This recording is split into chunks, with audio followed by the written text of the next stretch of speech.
Okay, so this is basically the amount of time, the percentage of time that they are spending with the microphone open, which is close enough to the amount of time they are speaking. If the difference between them is very high, the number goes up. The worst thing will be 100%. The best thing will be 0, okay? If they happen to be exactly talking the same amount of time, that will be 0. So, and we can see who's talking by the highlight right now. Exactly. On the screen. Whatever is going green is talking. Chasing the green over the screen. So now navigator, everybody is talking, so navigator is going up a bit.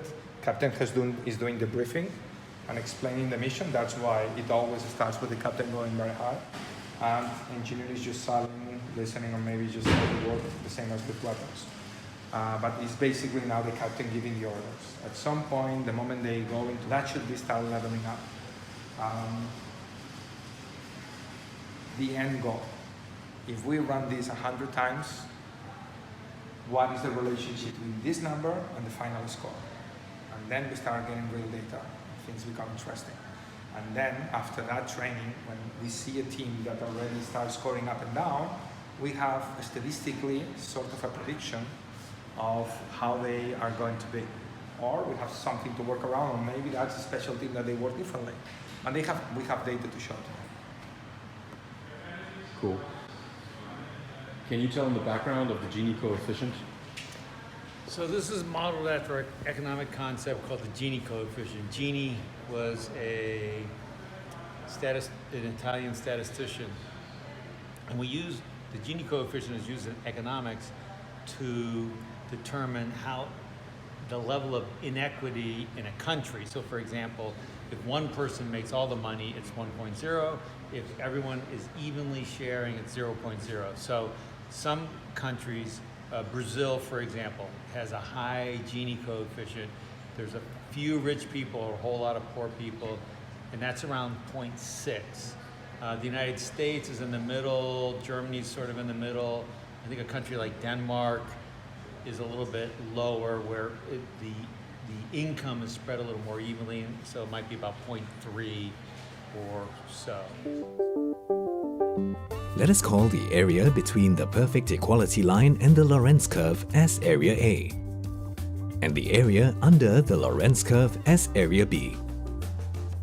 The Gini coefficient is calculated by taking area A divided by the sum of areas A and B. The Gini coefficient varies between the values of 0 and 1. The Gini coefficient is 0 when the Lorentz curve coincides with the perfect equality line, which reflects perfect equality.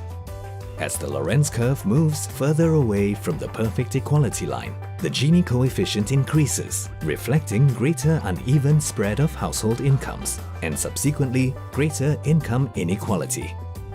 The Gini coefficient is 1 when the Lorentz curve coincides with the perfect inequality line, which reflects perfect inequality. So that's the concept that we're applying here, but we're just using it for language. And you say that was a challenge because there's only 4 players, or what? Yeah, so the Gini coefficient, the way the formula works is it's designed for millions of people living in a country. And what happens is, since we're only looking at teams of 2, ultimately 2, 3, 4, 5, 4, the equation needed a modification. Fortunately, someone has written a paper on this, and so we're using their equation and applying it to words to come up with that number, which is the 40%, which you see right now on the screen. Yeah, you can see this moving right now. So this is evening out as the captain is finishing the briefing. This is leveling out a little bit. Yeah.